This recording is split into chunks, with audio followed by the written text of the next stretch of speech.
Bonjour, bonjour à toutes et à tous, bienvenue sur KTV, Coésie FM, le 106.9 sur la page Facebook de KTV pour un temps de parole en direct. On va évidemment parler de ce terrible incendie, vous voyez ces images actuellement derrière moi qui ont été tournées hier matin. On a avec nous sur le plateau Edmond Soriba.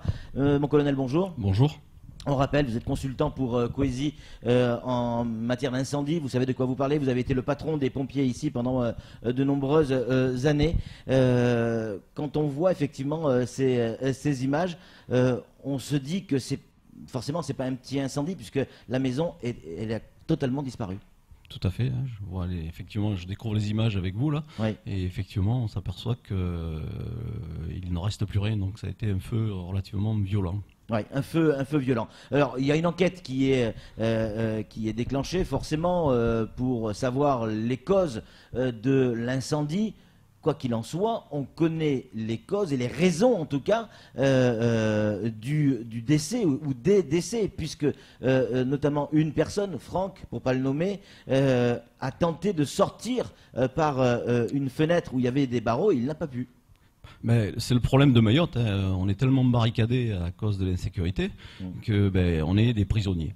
Et lorsqu'il y a un incendie, forcément, on ne peut plus sortir de la maison. Il suffit qu'on soit à l'étage et que le feu est au rez-de-chaussée, on ne peut plus sortir. Donc je pense qu'il y a des choses à faire qui sont impératives, hein, et qui sont d'ailleurs obligatoires. C'est de mettre des détecteurs de fumée, quoi. Ouais, des détecteurs de fumée, et qui sont obligatoires du reste. Hein. Ils sont obligatoires depuis février 2013, ouais. Et comment dirais-je, depuis mars 2015, chaque propriétaire a l'obligation d'installer des détecteurs chez ses locataires. Avant, c'était le locataire qui devait l'installer et se le faire rembourser. Mais là, il y a des obligations, et moi je pense qu'à Mayotte, plus qu'ailleurs, il faut mettre en place ces détecteurs.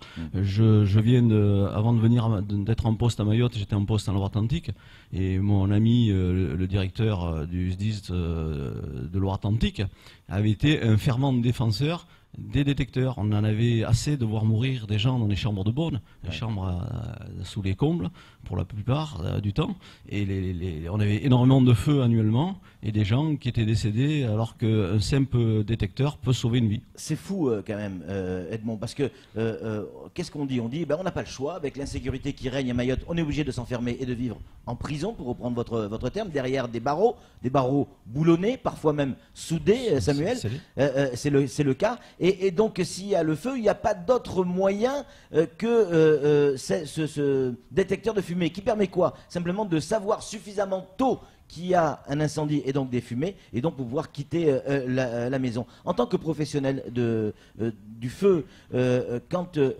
Franck tente d'ouvrir la fenêtre et de se passer par les barreaux, des barreaux qui on l'a compris, hein, on le voit sur les photos, qui ne seront jamais enlevés.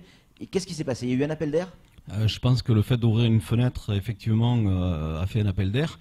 On devait être dans une phase d'un feu couvant, c'est-à-dire un feu qui faisait beaucoup de fumée et avec peu de flammes. Et le fait d'amener de l'air, on a eu, à mon avis, je ne suis pas allé sur les lieux et je n'ai pas de mission d'enquête sur le sujet, mais je pense qu'il y a eu un embrasement généralisé de fumée, phénomène qui est fréquent et qui fait que d'un seul coup, vous avez tout s'enflamme. Et on ne sait pas pourquoi. Alors qu'au début, il y a beaucoup de fumée. Alors la fumée, il ne faut pas oublier qu'elles sont quand même relativement toxiques et elles asphyxient les gens, hein, parce que la plupart du temps, on meurt d'abord asphyxié avant de mourir brûlé. Mais voilà, si la personne que vous dites a eu le temps d'ouvrir la fenêtre pour essayer de sortir, il a fait un appel d'air et cet appel d'air a été fatal à un embrasement généralisé. Alors qu'est-ce qu'il aurait fallu faire? Mais moi, je le dis, le redis. Je pense que le détecteur, la moindre fumée, le détecteur va la détecter. Ouais. Et il va sonner. Ouais. Ça sonne quand même à 85 décibels à 3 mètres. Ouais. Donc ça réveille. Ouais. Moi, chez moi, il y a une semaine, il s'est déclenché un tempestivement à 2 h du matin. Ouais. Je peux vous dire que tout le monde était réveillé. Ouais. Ce détecteur, à mon avis, ça coûte une misère, hein, parce que ça coûte peut-être 15 €, peut-être même pas, et ça sauve des vies. Alors, il y a, encore une fois, une vive polémique sur les délais d'intervention des pompiers. Alors, on s'est penché pour avoir des chiffres exacts et des horaires exacts. Il s'est passé pratiquement 25 minutes entre le moment où les pompiers reçoivent l'appel et au moment où ils arrivent sur place. Bon, on va dire 25 minutes, c'est un temps acceptable. En tout cas, c'est dans la norme. C'est dans la norme. Le problème, il n'est pas là, Edmond. On est dans je m'excuse, Oui. sur les délais, si c'est 25 minutes, bon, et ça peut être facilement contrôlable, et je pense que l'enquête le fera, enfin les enquêteurs le feront, 25 minutes, c'est les délais donnés dans le SDACR. Voilà. Bon, donc ça, sur le fait que les pompiers arrivent sur place, ça c'est une chose. Après, il s'est passé encore 20 minutes où les pompiers n'ont pas pu arroser la maison. Alors, pourquoi? Parce qu'ils ont essayé de trouver des bouches incendie, comme ça qu'on dit, des bouches incendie, des bornes ou des poteaux. Voilà, un peu partout sur Tsunzu, ils n'en ont pas trouvé. Ils en ont trouvé une au pied de la guinguette, mais il n'y avait pas cette pression. Et regardez cette photo. Celle-là, on a fait la photo hier, on est au pied de la mosquée de Tsunzu 1. Vous voyez la place sur la droite, la place publique sur la droite, la route sur la gauche. On est au pied de la mosquée de Tsunzu 1. On est à plusieurs centaines de mètres de la maison qui a brûlé. Et il a fallu prendre de l'eau ici. Et c'est pour ça que ça a mis plus de 20 minutes. C'est normal qu'on n'ait pas de bouche à incendie autour de Tsunzu 2 alors qu'il y a des habitations partout. Alors, il y a deux choses, hein, parce que j'ai entendu la polémique aussi, que les pompiers sont arrivés sans eau. Alors, il faut tordre le cou à cette mauvaise information. Le camion de pompiers, il a 3500 litres d'eau avec lui, systématiquement. Ces 3500 litres d'eau sont faits pour quoi? Ils sont faits pour attaquer le feu, pendant qu'une équipe attaque le feu, la deuxième va alimenter. Et c'est vrai que si le premier poteau est à je ne sais plus combien de mètres et qu'en plus il a une pression qui est pas utilisable et que s'il a fallu chercher à l'autre poteau qui était à 400 et quelques mètres, il faut du temps pour le faire, ça se fait pas tout seul. Donc je pense qu'il y a un autre problème, c'est de voir un petit peu, je sais qu'à Mayotte on a des soucis de poteaux d'incendie, pour l'avoir vécu à l'époque où j'étais au SDIS. Je crois qu'il y a un règlement départemental, je crois qu'il y a des choses qui sont à faire, et plus particulièrement à Mayotte, on doit avoir un réseau relativement consistant, surtout lorsqu'il y a des habitations. Samuel, une question pour Edmond. Je voudrais qu'on revienne vraiment sur les causes possibles d'un incendie, parce qu'on pense toujours que ça n'arrive qu'aux autres, mais il y a des millions de raisons pour qu'un incendie se déclare de manière sournoise dans une maison. Ça peut être une casserole oubliée sur le feu, une cigarette, une bougie. Moi, j'ai déjà vu une ampoule. Un court-circuit, une ampoule éclatée qui va sur un canapé ou sur un coussin avec un feu qui couvre. C'est pour ça d'où l'important de s'équiper contre le feu. Est-ce qu'il faut avoir un extincteur chez soi, par exemple, en plus de l'alarme incendie? De toute manière, même si c'est pas obligatoire, c'est largement recommandé, parce que un extincteur à eau de préférence, et encore que il y a de l'électricité, donc eau ou poudre, mais enfin c'est quand même l'eau qui est la plus efficace. Donc oui, c'est pas obligatoire, mais je pense que ceux qui en ont, c'est une bonne chose. Ça permet d'attaquer un feu dès le début. Je vous rappelle le vieil adage des sapeurs-pompiers, à la première seconde un verre d'eau, à la première minute un seau d'eau, et après des tonnes d'eau.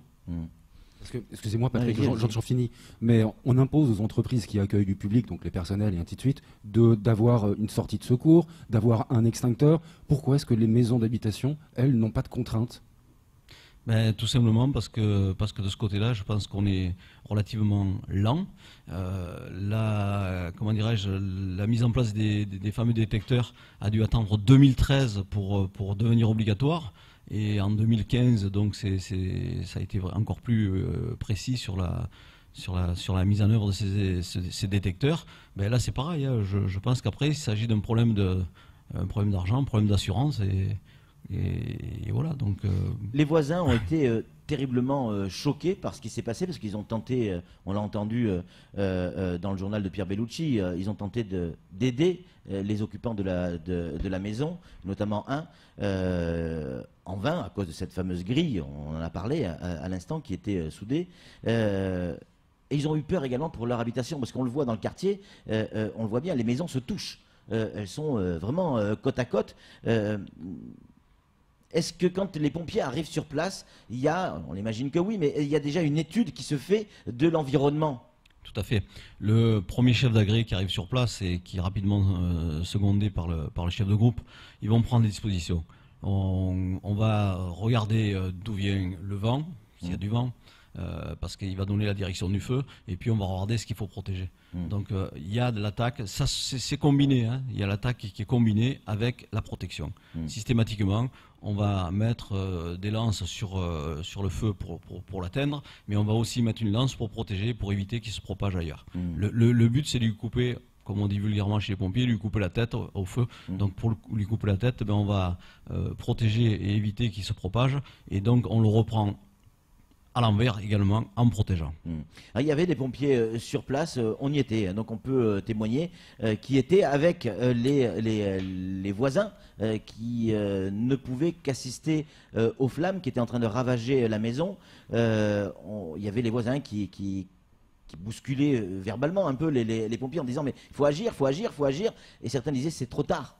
Si jamais on entre dans la maison ou on fait quelque chose maintenant, on va faire un appel d'air et c'est les autres maisons qui risquent de s'enflammer. Et on a vu sur les autres maisons des pots de fleurs déjà tout fondus, la façade, là notamment, la façade des autres maisons qui étaient déjà attaquées. Ça a eu un incendie dans les 15 minutes.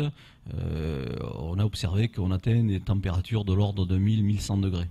Donc il est clair que la proximité, si vous n'avez pas une distance suffisamment importante, le feu va se propager.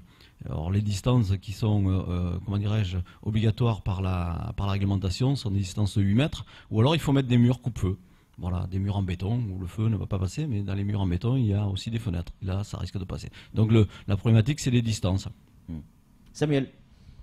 Avec votre expérience, votre grande expérience des incendies, quand on voit une maison qui est détruite comme ça à 100%, on peut imaginer que c'était un départ de feu assez rapide ou pas? Pas forcément. Ils ont été surpris, visiblement, ils n'ont même pas eu le temps de sortir de chez eux. Non, je pense pas. C'est possible que. Enfin, moi, je pense plutôt pour un feu qui a couvé et qui, à l'appel d'air, s'est développé. D'accord. Voilà, c'est comme ça que je le vois. D'après les images que je viens de voir, je n'étais pas sur les lieux, je découvre les images. C'est un feu sournois qui se répand, qui dégage de la fumée, oui. Et puis au moment où les occupants se rendent compte qu'il y a de la fumée, ils ont du mal à respirer. On ouvre une fenêtre et là c'est l'oxygène qui arrive et qui alimente le foyer partout. Tout à fait. Les matériaux, vous savez, c'est ce que je fais quand je fais les cours incendie dans les formations. Les nouveaux matériaux que l'on utilise sont pleins de colle et sont des matériaux synthétiques. Ils dégagent énormément de fumée. Et dans ces fumées, beaucoup de ces fumées ne sont pas brûlées. Et elles vont brûler. Alors j'ai une vidéo que je montre à mes stagiaires chaque fois que je fais de l'enseignement, où je leur montre qu'en l'espace de 5 minutes, on a un développement d'un feu dans un container qui a été aménagé pour. On a un développement de feu qui est énorme par l'embrasement généralisé des fumées. Et je pense qu'effectivement, des quelques images que j'ai vues tout à l'heure, je pense ça a dû certainement être un feu qui a couvé et qui, à un moment donné, dès qu'il y a eu l'appel d'air, ça s'est enflammé. La question qui arrive et qui revient régulièrement, Edmond Soriba, est-ce qu'on aurait pu sauver ces 2 personnes? Je vais le redire, s'il y avait eu un détecteur, ces personnes seraient encore en vie. Mais malheureusement, voilà, le constat est triste. Mais quand il y a notamment Franck qui est à la fenêtre, on le voit derrière ces barreaux, des images qui sont derrière nous et qui essayent de sortir. Qu'est-ce qu'il aurait fallu faire? Parce que, pourquoi je dis ça? Parce qu'on a interrogé les voisins, les gens qui ont aidé la victime à essayer de sortir, certes en vain. Ben, ils s'en veulent. Ils s'en veulent, parce qu'ils disent on n'a pas réussi à le faire sortir, on n'a pas réussi à arracher ses grilles, on n'a pas réussi à casser la maison pour le faire sortir. Qu'est-ce qu'ils auraient dû faire? Malheureusement, ils n'ont rien pu faire. Et puis, il aurait fallu avoir, je sais pas, les moyens d'arracher ces barreaux. Donc, les barreaux, comme on l'a dit, ils sont mis pour empêcher qu'on rentre, qu'on aille se faire visiter. Et malheureusement, donc, ils sont scellés de manière à pouvoir résister. Donc, voilà, il aurait fallu avoir les moyens de les arracher. Mais on n'a pas sur nous les moyens d'arracher des barreaux comme ça. Bien sûr. Bien sûr. En tout cas, il y a une cellule psychologique qui a été mise en place par les pompiers, mais aussi le CHM qui était évidemment sur place pour les proches qui clairement en ont besoin. Les proches sont venus après l'incendie pour constater les dégâts. On l'imagine, ça a été extrêmement compliqué. C'est en conclusion le conseil qu'on peut donner à tous ceux qui nous écoutent. Mettez en place un détecteur de fumée dans toutes les cases SIM. Maintenant, il y en a. C'est obligatoire depuis 2000. Dans toutes les maisons. Dans toutes les maisons. Même dans les appartements. Ouais. Ça sauvera des vies. Je vous l'ai dit, mon ancien directeur en Loire-Atlantique a beaucoup travaillé sur le sujet. Ouais. Et on en avait assez de voir des gens mourir. Alors, ça n'empêchera pas le feu de se déclencher. Non. Mais on sera au courant qu'il y a un feu qui démarre. Et Mais donc, ça va être dans les premiers instants. C'est-à-dire les premières fumées vont faire déclencher le détecteur. Ouais. Donc on a le temps de réagir. Ouais. Éventuellement, comme l'a dit Sam, prendre un extincteur et combattre le feu. ou quitter la maison. Ou quitter la maison, tout simplement. Après, la maison, c'est du matériel. Hein. Ça coûte 10 euros. Voilà. 10-15 euros, Ouais. un détecteur Tout à fait. de Je fumée. pense que dans tous les magasins, C'est facile à de installer. bricolage, c'est très facile à installer. Ouais. Il suffit de mettre 2 vis et une pile, c'est tout. C'est même juste un adhésif. Et quelquefois, on peut le mettre avec un adhésif. Et puis, bon, il faut penser après à changer la pile tous les ans.